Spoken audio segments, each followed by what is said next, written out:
Ya, bersama Kak Noven kembali dalam memahami psikologi dark psychology atau psikologi gelap dan manipulasi.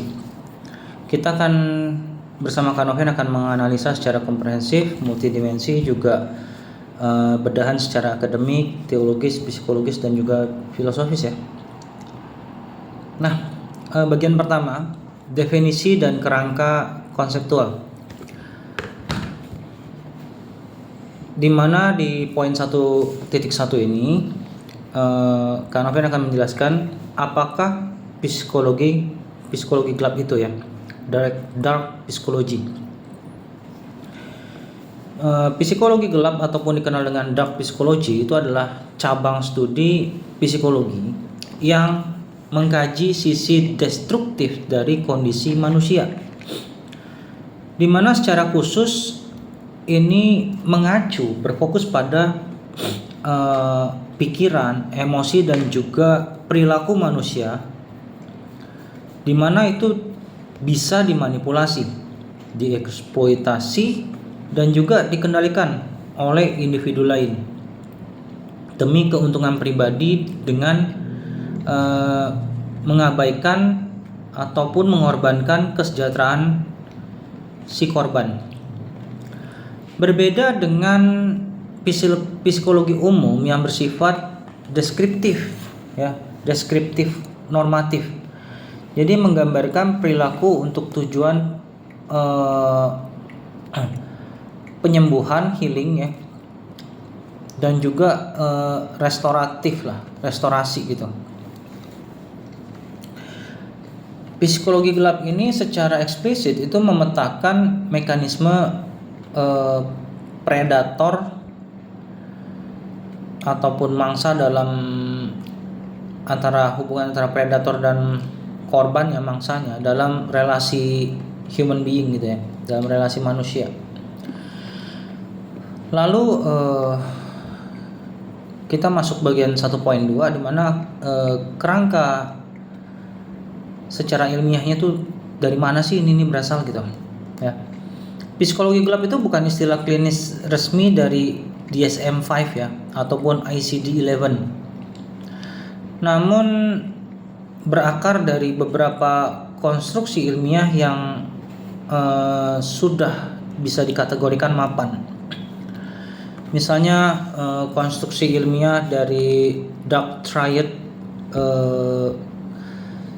dari karyanya Paul Hus dan Williams tahun 2002, di mana berbicara tentang relevansi adalah penekanannya pada narsisme, Machiavellianism, dan psikopati.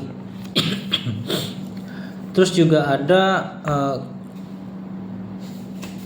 coercive control, itu dari karyanya Evan Stark dari jurnalnya Evan Stark 2007 ya, karya tulisnya Evan Stark. Itu mengacunya pada pengendalian korban secara sistematis. Kalau dari Cialdini 1984 itu dalam karyanya Social Influence Theory, di mana itu berbicara tentang mekanisme persuasi dan juga kepatuhan. Lalu ada yang kita cukup kenal, sering kita dengar adalah prinsipnya Bowlby 1969 dalam Attachment Theory. Ini eksploitasi kebutuhan akan kasih sayang, di mana nanti akan dibahas mengenai bedanya love floating sama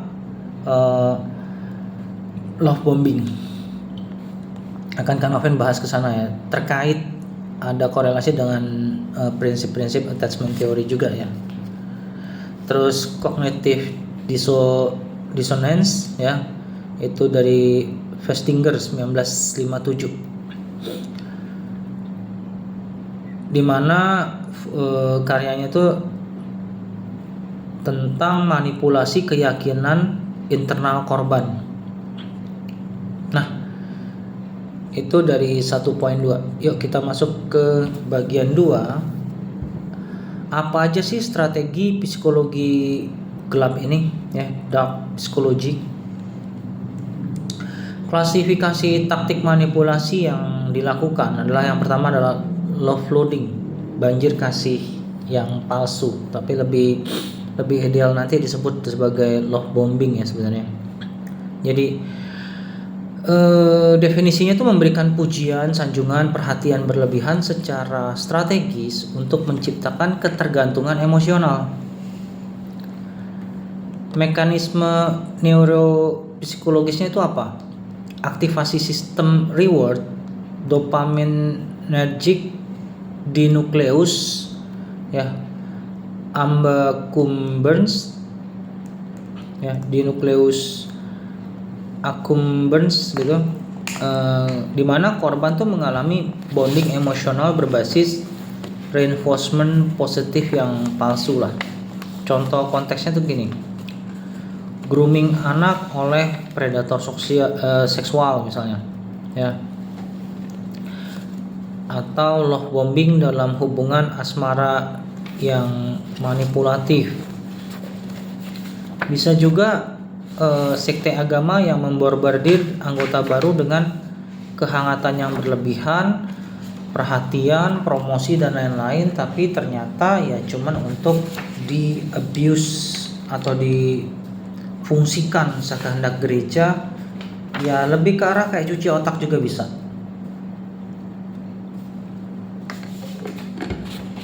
Yang B ya, klasifikasi strategi yang kedua itu adalah love denial ya, pencabutan kasih. Definisinya itu dalam love denial ini menahan afeksi ataupun perhatian ataupun validasi sebagai instrumen hukuman dan kontrol. Nah, ini di beberapa komunitas termasuk ya juga dalam komunitas gereja ada yang menggunakan teknik seperti itu. Ini berbahaya sekali. Terjadinya manipulasi yang menurut Kak Noven itu perlu kita waspadai. Kalau nggak sehat, cabut dari komunitas itu, cari yang sehat, berdoa dengan Tuhan ya. Uji red flag dan green flagnya. Nah, kita lanjutkan dulu. Dampak psikologinya itu apa? Memicu anxious attachment, dimana tuh rasa takut ditinggalkan itu muncul, dan perilaku fawning ya. Maksudnya apa tuh? Mengikuti keinginan manipulator demi mendapatkan kembali kasih sayang. Ini bahaya ya. Yang ketiga dalam love denial ini adalah kita bisa lihat referensi klinisnya itu berkorelasi dengan emotional abuse dalam konteks hubungan intim. Itu dari data WHO tahun 2013.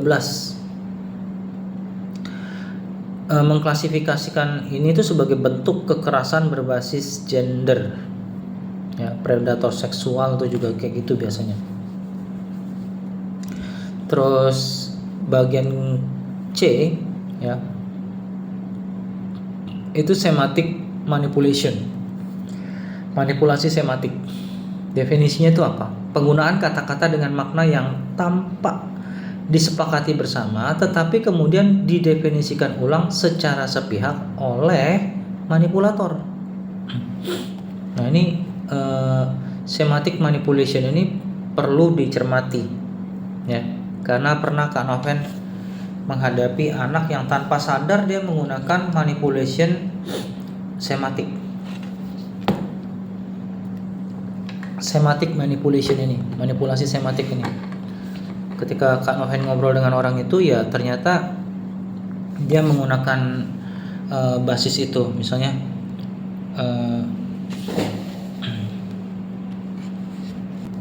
misalnya dalam konteks ini misalnya gini, dia nanya, waktu itu ada terjadi conversation, terus terjadi keributan karena saya lagi ke WC, Kak Noven lagi ke WC, lalu dia bilang, Koko nggak tahu siapa yang memulai. Lah, saya bilang Koko lagi ke WC gitu. So ya kan, kalau Koko lupa berarti Koko salah tuh. Nah, saya sampai saking keselnya, saya sampai bilang bahwa kamu coba rekam dan kamu tanyalah ke orang-orang di sekitar, ya, apakah lupa itu gaslight atau manipulasi? Emang orang nggak boleh lupa gitu? Emang yang diurusin cuman kamu, cuman kalian gitu? Nah itu kan dia menggunakan semantic manipulation. Jadi penggunaan kata-kata dengan makna yang tampaknya disepakati bersama, tetapi kemudian didefinisikan ulang secara sepihak oleh si manipulator itu. Nah ini harus hati-hati ya ngadepin orang kayak gini ya, karena setiap kata kita harus waspada sekali, nggak bisa, agak sulit untuk ngobrol secara normal as a human being, karena tukang pelintir kata-kata dan tukang manipulasi ini biasanya juga akan melabeling orang dengan sembarangan. Itu perlu waspada. Saya pernah dalam komsel yang seperti itu. Contoh lain dalam semantic manipulation, ya. Contoh kasusnya seperti ini misalnya. Aku bilang pergi.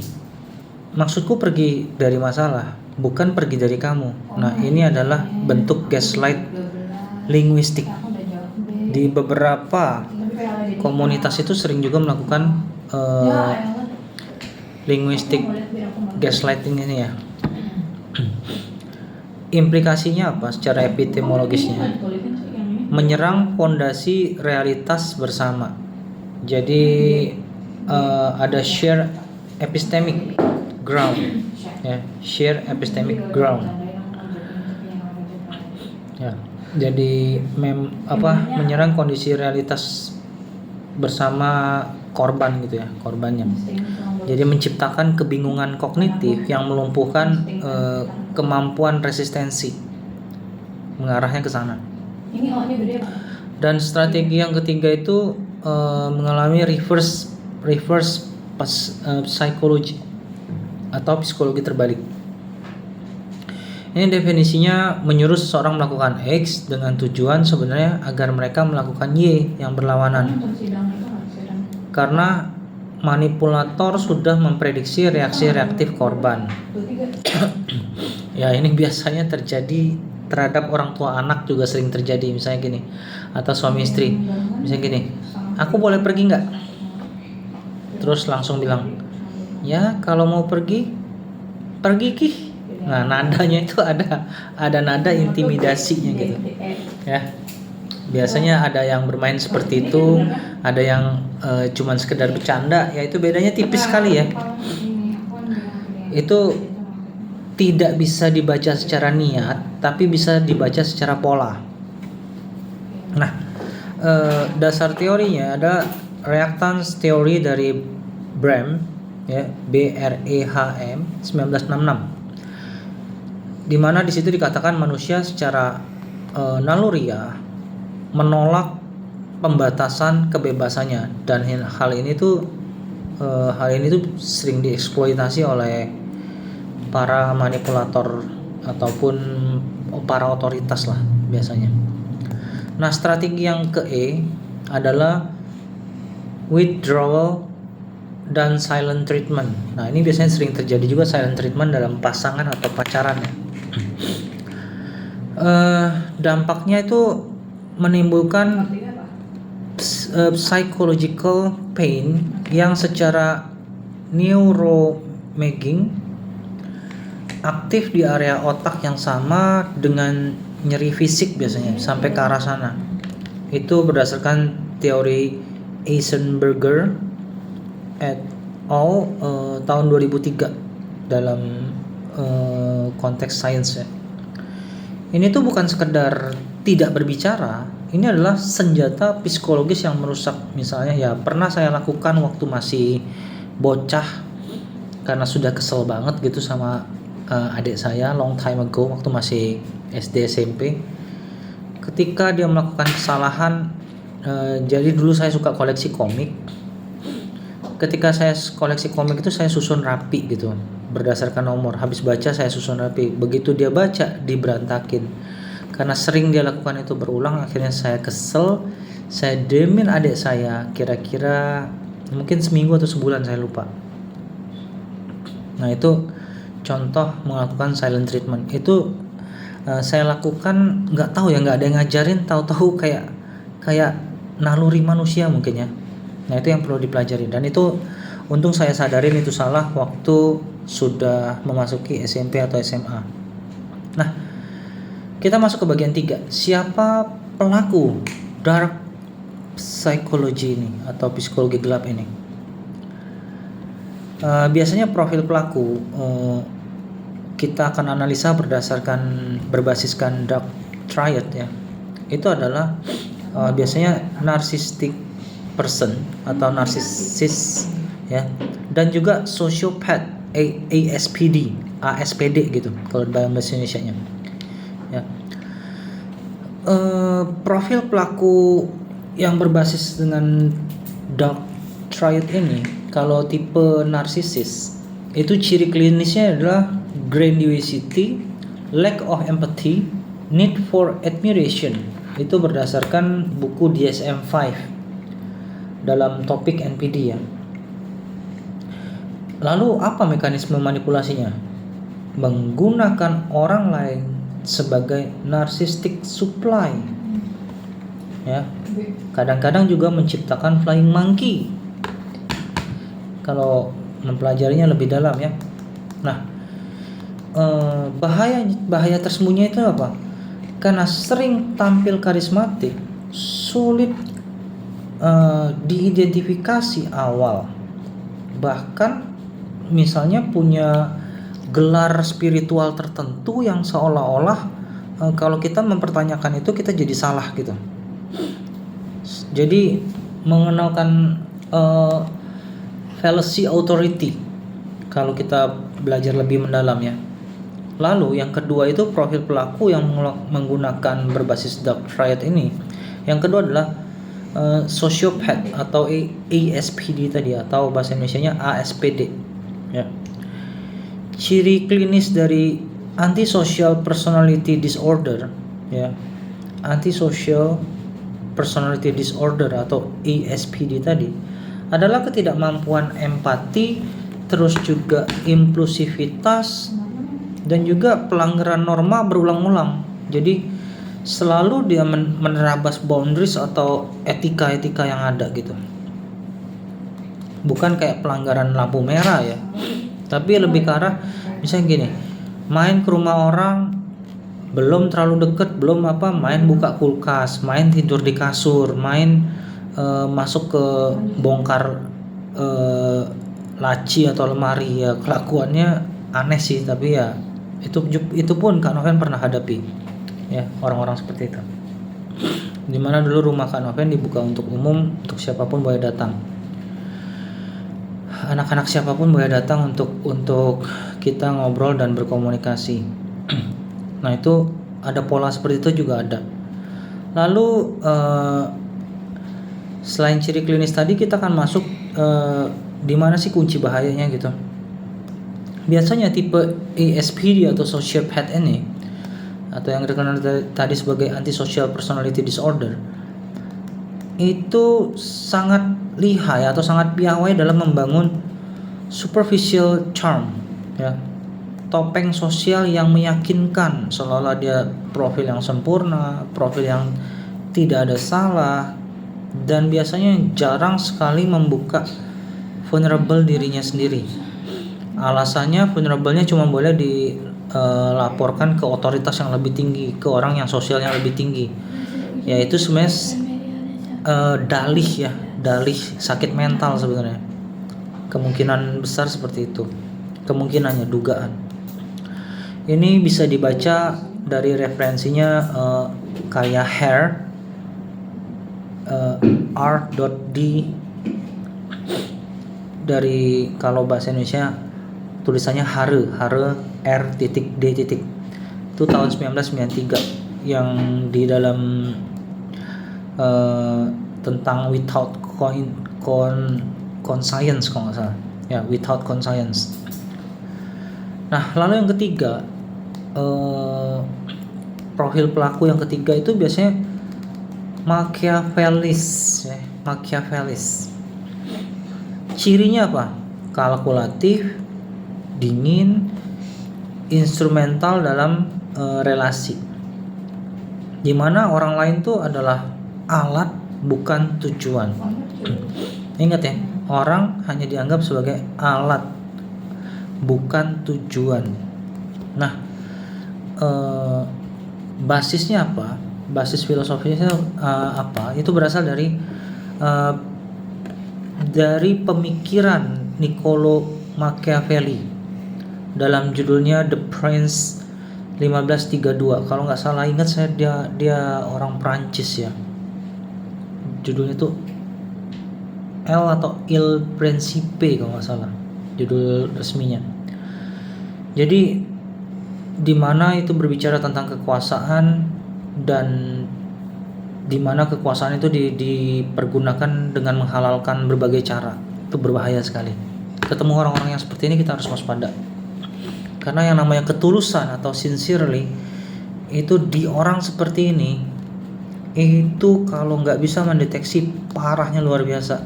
Itu pun Kak Noven pernah ketemu. Horor juga tuh tipe yang kayak gitu ya. Oke, setelah kita masuk di poin 3.1 di mana tadi profil pelaku, sekarang kita masuk di dalam 3.2 yaitu konteks sosial pelaku. Kuasa itu cenderung korup.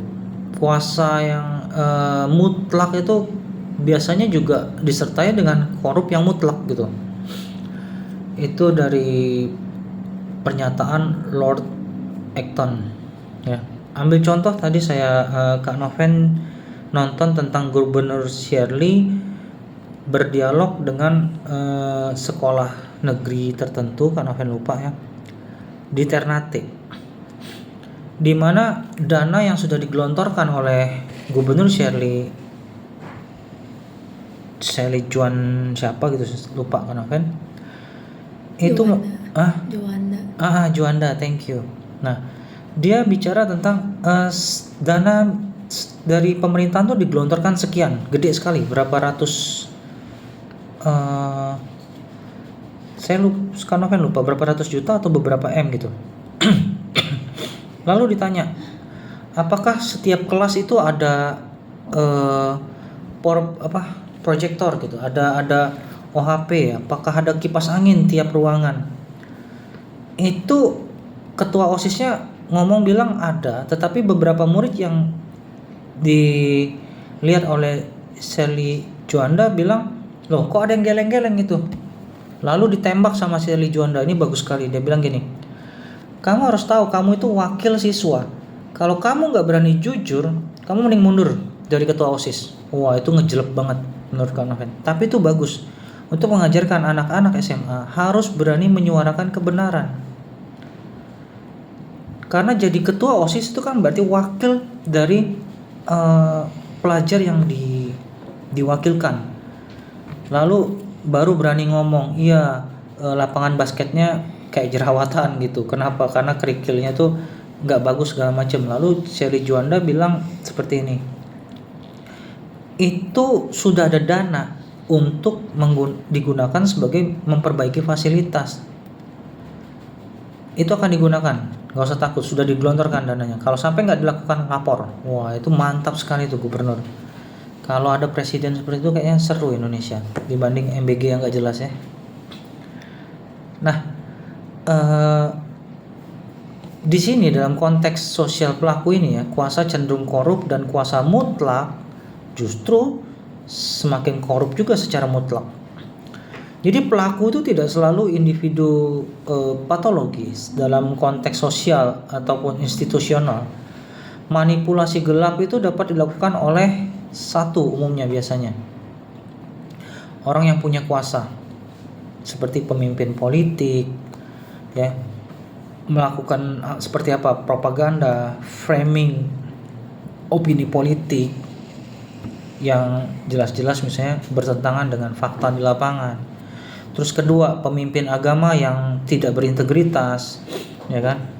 Jadi melakukan eksploitasi secara otoritas spiritual, atau mau itu dari gereja Katolik, mau dari gereja Kristen, mau itu dari pondok pesantren, mau itu dari institusi apapun lah itu dari secara agama, ya. Jika ada sexual abuse ditutupin dan dilindungi, itu harus dikoreksi oleh masyarakat. Masyarakat tidak boleh diam. Karena apa? Korban akan bertambah banyak, ya. Jangan biarkan sexual abuse itu meluas. Sebagai warga negara Indonesia, kita harus menjaga itu dengan tepat. Ketiga, yaitu tenaga pendidik juga bisa melakukan manipulasi seperti ini juga. Dengan cara seperti apa? Jadi manipulasi psikologis terhadap siswa yang rentan misalnya melakukan. Jadi misalnya ada siswa yang dibully, tapi karena dia orang yang ngebully orang kaya, lantas langsung ngomong, kamu jangan ngelawan lah, gini, kamu jangan bersuara, nanti kamu ditekan, gini. Itu either dia mengamankan posisi siswa atau mengamankan posisi dia sebagai guru di sekolah, itu beda tipis sekali. Siapa yang tahu niatnya, kita tidak tahu, ya. Tidak bisa dibedah secara mendalam, niatnya kan tidak ada yang tahu, tapi pola perilaku itu bisa dideteksi. Itu kita harus hati-hati juga. Terus yang keempat, siapa lagi yang bisa menjadi pelaku seperti ini adalah orang tua dalam keluarga yang disfungsional. Ini pun Kak Noven pernah hadapi. Orang-orang yang dibina mengalami orang tua yang disfungsional, ya. Jadi polanya parentification, juga melakukan yang paling parah adalah emotional incest. Menyedihkan sih. Cukup pengalaman selama 25 tahun mengajar ini, ya, tetap waras dan normal ini, puji Tuhan. Oke, kita akan masuk dalam bagian keempat, di mana akar antropologis dan juga neuropsikologisnya, ya. Otak purba dalam dunia modern. Argumen yang sering beredar atau ada narasi di mana otak manusia modern itu secara struktural identik dengan otak Homo sapiens purba. Yang berubah adalah konteks persepsi ancaman, bukan mekanisme dasarnya. Dalam hal ini ada implikasi. Yang pertama, fight or flight response, ya, di mana amigdala mengalami amigdala hijacking, ya, itu tetap aktif. Yang kedua, dalam konteks modern, survival tanda kutip bukan lagi tentang makanan dan predator hewan gitu, tetapi tentang status sosial, finansial, dominasi relasional, dan juga dominasi relasional yang formula neuropsikologi, dominasi relasional yang misalnya dengan netizen, dengan orang-orang di sekitarnya. Kalau kita mengedukasi, kita nggak usah takut mengalami aniaya netizen. Cuek aja, nggak usah liatin komen dan lain-lain. Simpel itu, ya. Jadi secara formula neuropsikologisnya itu insting survival purba plus konteks sosial modern sama dengan manipulasi sebagai strategi adaptasi destruktif. Jadi bukan ancaman berupa fisik, death or life, mati secara berdarah-darah, tapi lebih ke arah matinya citra diri. Jadi image kita yang dihancurkan dan diserang. Biasanya seperti itu permainannya. Nah, ini sering terjadi juga itu karena pembentukan pola sejak dini. Jadi orang-orang yang mengalami seperti ini tuh bukan karena diprogram orang tuanya spesifik, tapi tanpa sadar si anak ini melihat pattern dari si orang tua biasanya.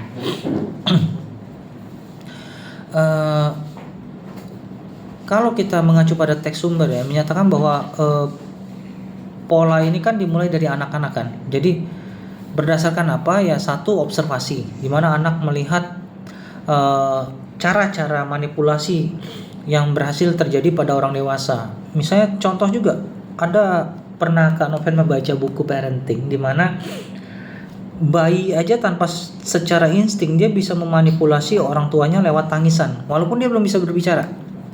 Ya, memanipulasi dengan tangisan itu pun uh, make sense menurut Kak Noven, karena waktu itu membesarkan 3 ponakan itu ya, akhirnya dengan tahu seperti itu, waktu keponakan kedua dan ketiga Kak Noven menetapkan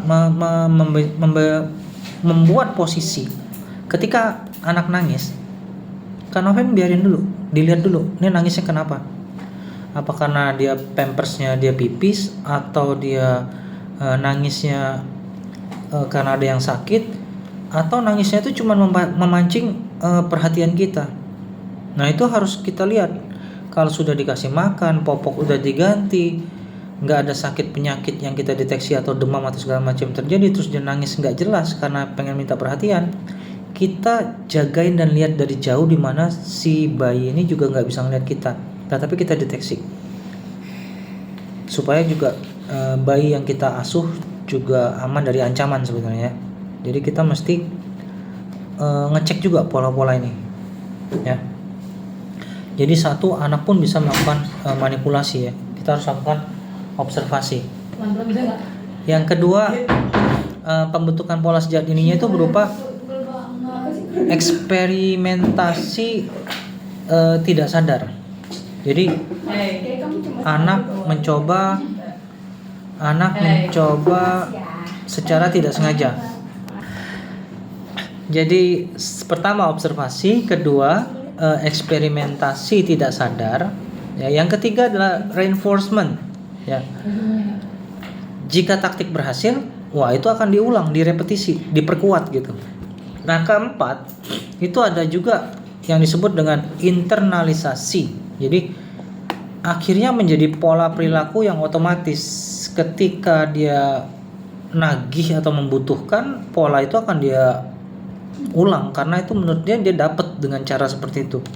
Nah, ini yang disebut dengan berkorelasi dengan social learning theory dari Bandura 1977 dan operant conditioning Skinner ya.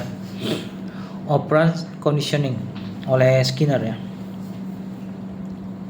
Nah, setelah Kak Noven membahas bagian keempat, kita akan masuk dalam bagian kelima, di mana kita akan melihat secara tesis, antitesis, dan katalisnya ya. Secara ada posisi seperti ini. Psikologi gelap itu adalah ekspresi alami dari insting survival manusia yang tidak tersosialisasi dengan baik. Ini adalah fenomena universal, alasannya seperti itu narasinya. Pendukungnya tuh dari evolutionary psychology ya, di mana manipulasi itu sebagai strategi adaptif berdasarkan Trivers 1971 ya, dalam teksnya reciprocal altruism kalau nggak salah ya. Yang kedua itu pendukung dari narasi yang tadi, psikologi gelap adalah ekspresi alami, itu adalah dari Hobbes, Hobbes ya, Hobbes, di mana dikatakan manusia secara alami itu adalah Homo homini lupus. Homo homini lupus yang artinya serigala bagi sesamanya.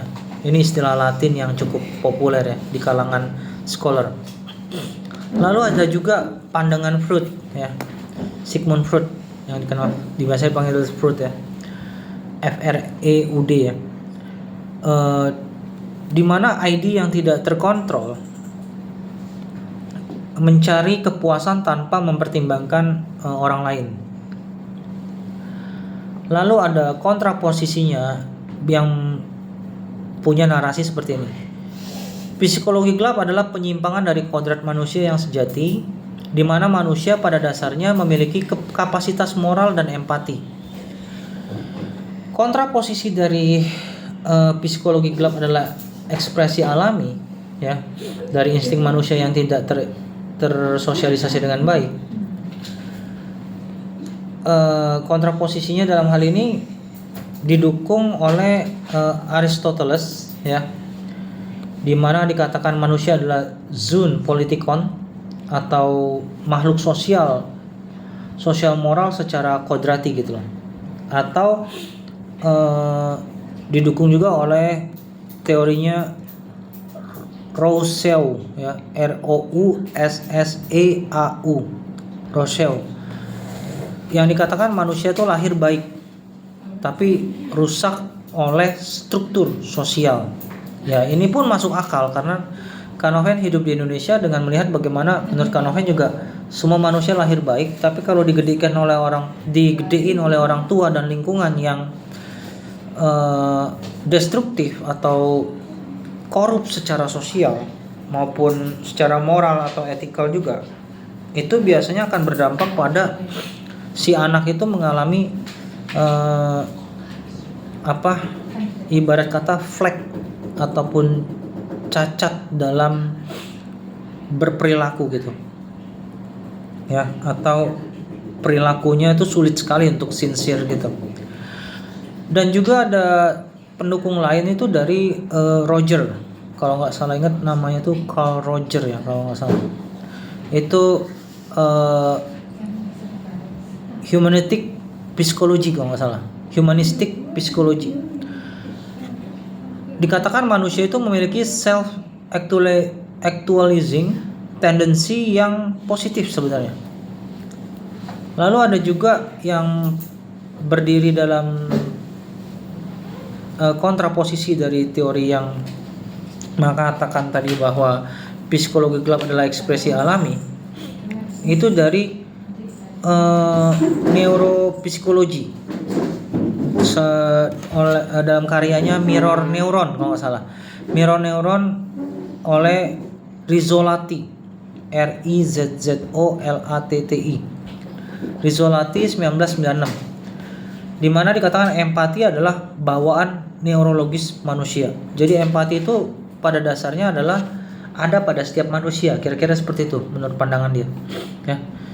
Nah, kalau kita lihat dari dua posisi ini, lalu bisa disimpulkan seperti ini. Manusia itu memiliki kapasitas ganda untuk kebaikan radikal dan untuk kejahatan radikal.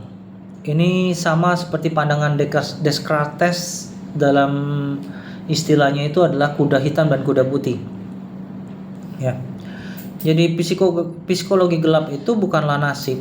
Itu tuh adalah pilihan yang diperkuat oleh konteks juga pola asuh dan juga keputusan moral yang berulang. Jadi dari pattern yang berulang menjadi mode otomatis seseorang. Nah, ini tuh berkorelasi juga dengan konsep moralnya disengagement Bandura pada tahun 1999, di mana dikatakan seseorang tuh dapat menonaktifkan standar moral internalnya secara bertahap melalui moral justification. Yang pertama moral justification, kedua adalah euphemistic labeling, ketiga adalah dehumanization of victim, dan yang keempat adalah diffusion of responsibility. Nah, ini proses-proses ini pernah Kanoven alami juga ya. Lalu di bagian ke-6 kita akan membedah tentang analisis teologis dan biblikalnya ya. Kalau kita melihat secara doktrin kekristiani, ini bicara jatuh dalam konteks, akan berkorelasi dengan konteks doktrin kejatuhan atau hamartiologi ya. Psikologi gelap dalam perspektif teologi Kristiani tidak dapat dipahami tanpa doktrin imago Dei yang terdistorsi oleh dosa asal ya. Jadi imago Dei berdasarkan Perjanjian Lama, Kejadian pasal 1 ayat 26 sampai dengan 67, yang bicara kejatuhan pada Kejadian ayat pasal 3 ya, di mana bisa diklasifikasikan seperti mengalami distorsi moral ya. Lalu menghasilkan apa? Dari imago Dei itu kan harusnya menghasilkan kapasitas relasional, kapasitas intelektual, dan juga kapasitas emosional. Kapasitas relasional ini dieksploitasi untuk dominasi ya. Kapasitas intelektual itu digunakan untuk manipulasi, dan kapasitas emosional dipakai sebagai senjata kontrol. Nah, berdasarkan Reform Theology, Calvin Institute LX5 itu 565 ya. Kejatuhan itu dikatakan kejatuhan itu tidak menghancurkan imago Dei sepenuhnya, tetapi mengkorup atau mengkorupsinya secara total depravity. Setiap aspek manusia itu termasuk relasi terpengaruh dosa. Nah, kalau kita bedah psikologi gelap dalam narasi Alkitab itu biasanya gini, strateginya misalnya love bombing palsu, ya kan? Dalam contoh Alkitab di mana Yudas itu mencium Yesus, referensinya berdasarkan Matius pasal 26 ayat 48 sampai dengan 49. Lalu semantic manipulation, ini contoh Alkitabnya adalah ular di Taman Eden, ya. Seperti cara pancing ular adalah, apakah benar Allah berfirman untuk tidak makan buah itu? Nah, kira-kira seperti itu. Itu bisa dibaca pada Kejadian pasal 3 ayat 1. Lalu strategi gaslighting. Itu contoh Alkitabnya, Laban mengubah perjanjian berulang kali. Ya. Itu Kejadian pasal 29 sampai dengan pasal 31. Jadi perjanjian tentang domba-domba ketika mengasuh domba-domba itu. Terus strategi yang keempat adalah manipulasi kekuasaan. Nah, ini bisa kita lihat korelasinya dalam Isabel atau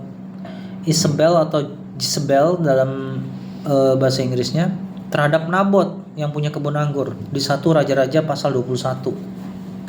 Juga love denial sebagai control itu dalam contoh Alkitabnya adalah Samson dan Delilah.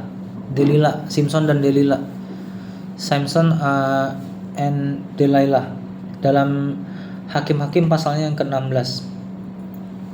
Lalu strategi yang ke-6 kalau nggak salah ya, 6, eksploitasi kepercayaan rohani. Nah, itu seperti dalam contoh Alkitab adanya nabi-nabi palsu, ya. Referensinya bisa kita baca melalui Yeremia pasal 23 ayat 16, Matius pasal 7 ayat 15, ya. Kalau ada salah-salah kata, kalian boleh komen, boleh kritik melalui komen supaya Kak Noven juga tahu apakah ada yang salah atau tidak. Nah, dari apa yang Kak Noven jabarkan, ya,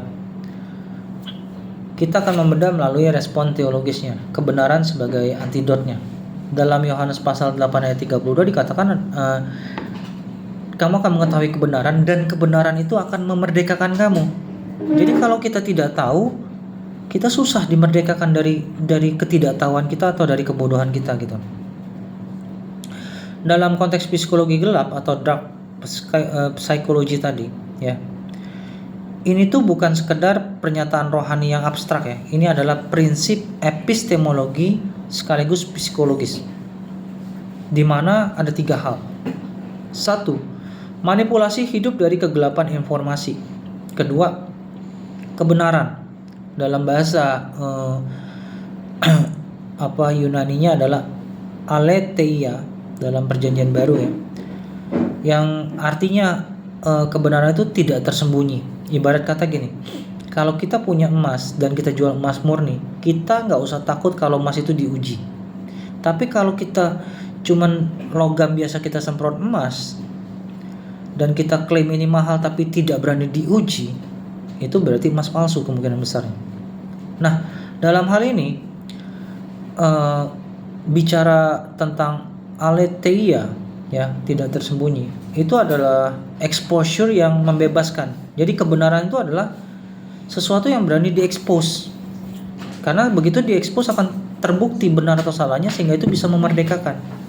Yang ketiga, pemulihan korban itu menjadi pemulihan korban akibat manipulasi atau para korban manipulasi ini dimulai dari apa? Dimulai dari rekonstruksi realitas yang telah dirusak oleh manipulator. Kalau kita mengacu mengenai janganlah turut mengambil bagian dalam perbuatan-perbuatan kegelapan yang tidak berbuahkan apa-apa, tetapi sebaliknya telanjangilah perbuatan-perbuatan itu. Dalam Efesus pasal 5 ayat 11 ini dikatakan kita harus berani menelanjangi perbuatan-perbuatan para manipulator ini, para orang yang ingin memanipulasi ini, supaya korban manipulasi tidak banyak.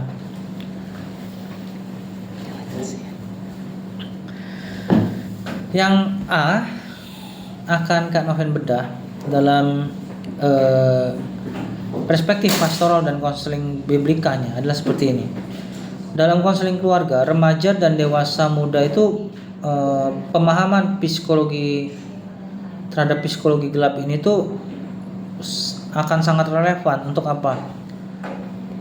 Yang pertama, terhadap identitas pola relasi toksik, ya, dimana banyak umat atau jemaat tidak menyadari bahwa mereka itu adalah korban manipulasi dalam satu, pernikahan disfungsional, yang kedua, hubungan orang tua anak yang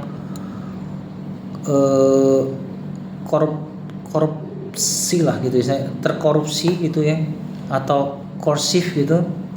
Nah, yang ketiga adalah otoritas gerejawi yang abusive atau melakukan spiritual abuse. Itu kita bisa harus uji ya, berani uji dan berani mengkonfrontasi kalau itu terjadi. Karena jika kita diam terhadap sebuah kesalahan, berarti kita menyetujui kesalahan itu. B, yang kedua adalah pemulihan berbasis anugerah, ya. Jadi model konselingnya model konseling biblical dari J. Adams dalam CCEF, ya, CCEF, yang menekankan pada satu, konfrontasi kebenaran dalam kasih. Dasarnya adalah Efesus pasal 4 ayat 15. Kedua, pembaharuan pikiran, Roma 12 ayat 2, sebagai rekonstruksi kognitif gitu.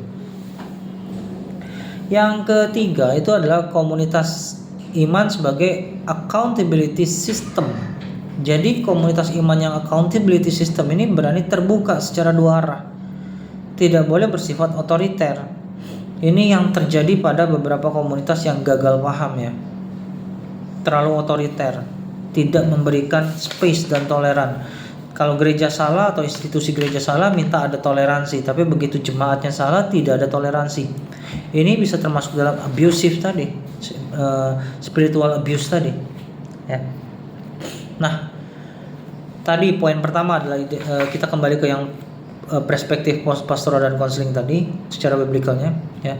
Pertama adalah identifikasi pola relasi toksik, kedua itu pemulihan berbasis anugerah. Sekarang kita masuk bagian ketiga ya, pembedaan yang kritis. Oke.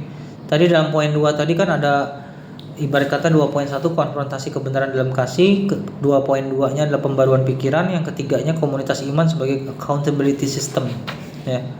Nah, yang bagian ketiga pembedaan yang kritis gitu. Berani melakukan discernment secara kritis ya.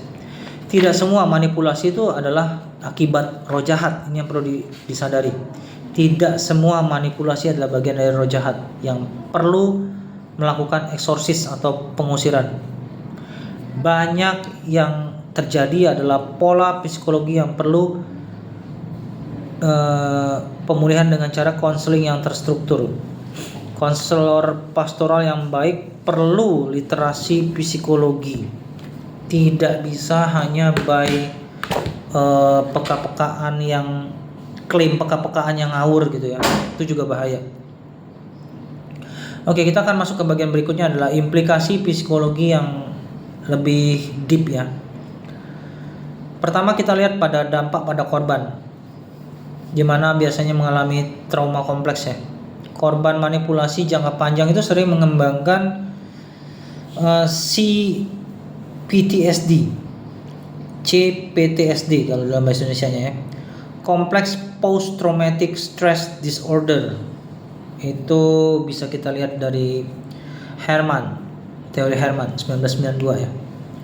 Lalu kedua, korban manipulasi jangka panjang juga bisa mengalami trauma bonding ya, keterikatan paradoksal pada manipulator Itu bisa dipelajari dari Dutton and Painter 1981. Dan juga yang ketiga, Learned Helplessness dari Seligman, Sligman, Seligman 1972, di mana ada dalam konteks ini keyakinan bahwa resistensi itu sia-sia. Nah, yang keempat, cognitive distortion. Di sini dikatakan pikiran terdistorsi tentang diri sendiri dan realitas. Lalu kita akan melihat bagaimana siklus manipulasinya. Biasanya polanya adalah idealisasi dengan cara love bombing, ya, lalu menjadi devaluasi sehingga menghasilkan kritik, kontrol, dan juga isolasi. Ya, misalnya, kan gue udah kasih gini, lalu kritiknya masuk, masa lo begini aja nggak ada waktu buat gue. Itu kritik dan kontrol itu masuk tuh langsung, ya. Lalu isolasi, masa lo lebih rela pergi sama dia daripada gue yang sudah berkorban segini banyak ngasih lu. Nah, itu dari idealisasi mengalami devaluasi, ya, devaluasi. Lalu masuk ke fase ketiga, di mana terjadinya pembuangan ataupun ancaman dengan cara apa? Silent treatment, terus ancaman ditinggalkan, dicuekin tanpa ada kejelasan. Itu pun pola itu pernah Kak Noven alami oleh leader yang ngakunya leader tapi nggak bisa dikatakan sebagai leader rohani. Kak Noven dari pengalaman sekian tahun mengikuti komunitas, jadi menemui komunitas yang sehat, yang tidak gitu loh. Lalu yang keempat, setelah idealisasi mengalami devaluasi, lalu mengalami pembuangan atau ancaman, ada trait-nya di situ ya. Jadi yang keempat itu adalah rekonsiliasi palsu, ya, istilahnya honeymoon phase gitu loh. Nah, rekonsiliasi palsu ini berbahaya sekali. Biasanya para manipulator ini takut kehilangan posisinya, dia melakukan seperti seolah-olah berniat untuk berubah menjadi lebih baik. Tetapi yang harus kita lihat adalah polanya, jangan terjebak pada polanya. Niat sulit kita baca kecuali pakai peka-pekaan yang terbukti. Tetapi kalau kita lihat secara pola itu bisa, ya, ada kemungkinan terjadinya tanda kutip honeymoon phase ini, rekonsiliasi palsu. Lalu masuk ke fase berikutnya adalah apa? Kembali ke idealisasi lagi. Ini akan jadi siklus yang berulang, ya.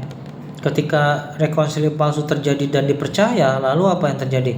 Oh, ternyata dia masih mencintai saya, ya. Itu sering terjadi pada toxic relationship, juga sering terjadi. Kak Noven sering mencermati seperti itu. Nah, siklus ini tuh identik dengan cycle of abuse, ya, karya Walker 1979. Dalam konteks kekerasan dalam rumah tangga, ini juga sering Kak Noven dapati, ya. Lalu berikutnya kita akan membahas faktor kerentanan dari korban. Manipulator secara aktif itu mencari individu dengan satu, riwayat insecure attachment, terutama anxious ataupun fearful avoidant. Kedua, harga diri rendah, low self esteem. Yang ketiga, kebutuhan tinggi akan validasi eksternal.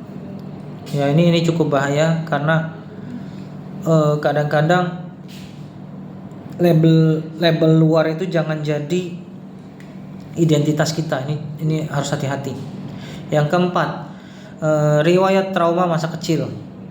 Yang kelima, kurang literasi emosional, low emotional intelligence. Lalu kita akan masuk poin ke-8. Kita akan melihat dari perspektif filosofisnya, ya. Dalam hal ini kita akan bedah problem etis instrumentalisasi manusia, ya. Kita bisa mengacu pada konsep Immanuel Kant, Categorical Imperative, dalam hal formula kemanusiaan ini ya.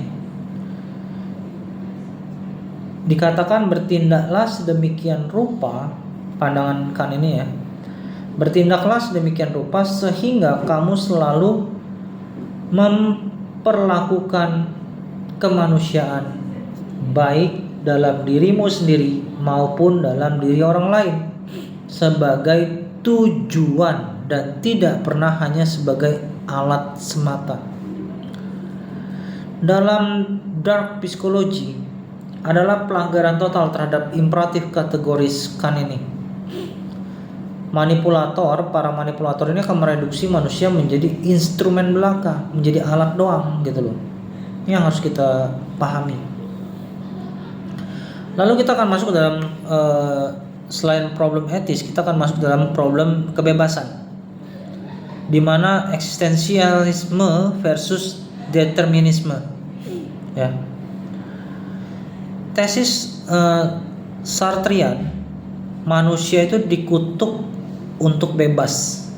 Agak unik sih statementnya ya. Manusia itu dikutuk untuk bebas. Jadi setiap tindakan manipulasi adalah pilihan yang sepenuhnya disadari dan tidak dapat dibenarkan dengan alasan biologis atau masa lalu. Ini kenapa menurut Kant Oven ini narasinya unik, seru-seru, lucu lah gitu. Tapi keren. Ya, manusia dikutuk untuk bebas. Jadi setiap tindakan manipulasi adalah pilihan yang sepenuhnya disadari dan tidak dapat dibenarkan dengan alasan biologis atau masa lalu. Nah, tapi ada kontraposisi dari tesisnya Sartrean ini. Antitesisnya determinism, ya. Di mana pola manipulasi itu terbentuk oleh faktor neurologis, genetik, dan lingkungan. Di sini pelaku juga adalah korban dari sistem itu sendiri. Jadi misalnya seseorang menjadi NPD atau Machiavellianism tadi, itu karena dia lihat pola yang dia alami sepanjang hidupnya. Itu antitesisnya seperti itu kira-kira. Nah, lalu ketika kita melihat dari posisi dan maupun kontraposisinya tersebut, ya, kita bisa menarik sebuah kesimpulan sintesisnya secara Kristiani, di mana manusia itu adalah makhluk yang bertanggung jawab di hadapan Allah, imputability, namun juga membutuhkan pemulihan, perlu adanya redemption ini, dan kebenaran itu harus dipegang secara bersamaan dan konsisten. Lalu kita masuk dalam bagian ke-9, bagaimana relevansi untuk kita para edukator dan juga konselor ya dalam posisi ini ya. Untuk konteks bagi SMP dan SMA dan sederajat ya. Psikologi gelap ini relevan untuk memahami apa? 1. Dinamika bullying dan peer pressure di kelas. 2. Manipulasi sosial dalam kelompok belajar. Yang 3. Pengaruh media sosial, di mana kemungkinannya ada dark patterns dalam desain platform digital. Jadi kalau Kak Noven ini mengambil analogi dalam fisika seperti ini. Manipulasi sosial itu bekerja seperti medan gravitasi. Tidak kelihatan memang, tetapi menciptakan gaya tarik yang bisa melengkungkan lintasan perilaku korban secara konsisten, perlahan tapi pasti. Kalau Kak Noven pakai analogi kimia, love bombing itu seperti katalis yang mempercepat reaksi ikatan emosional. Sedangkan gaslighting itu adalah inhibitor yang memperlambat kemampuan korban memproses realitas, tertipu terus-terusan dia. Jadi dia meragukan sendiri kemampuan dia berpikir ataupun konsep dia gitu loh. Karena sering mengalami gaslight. Nah, itu yang perlu kita cek dalam anak-anak yang kita bina atau orang-orang yang berinteraksi mengalami manipulasi ketika konseling dengan kita. Yang kedua,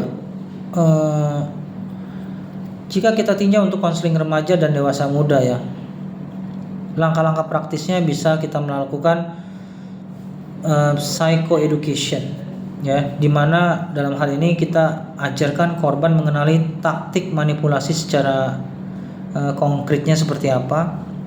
Yang kedua, kita lakukan reality testing, bantu korban membangun kembali kemampuan menilai secara realitasnya seperti apa. Ketiga, kita harus mengajarkan boundary setting, ajarkan konsep batasan yang sehat dalam relasi, baik itu kepada sesama temannya maupun juga kepada orang tua yang abusive, baik secara psikologi maupun lebih-lebih secara seksual ya.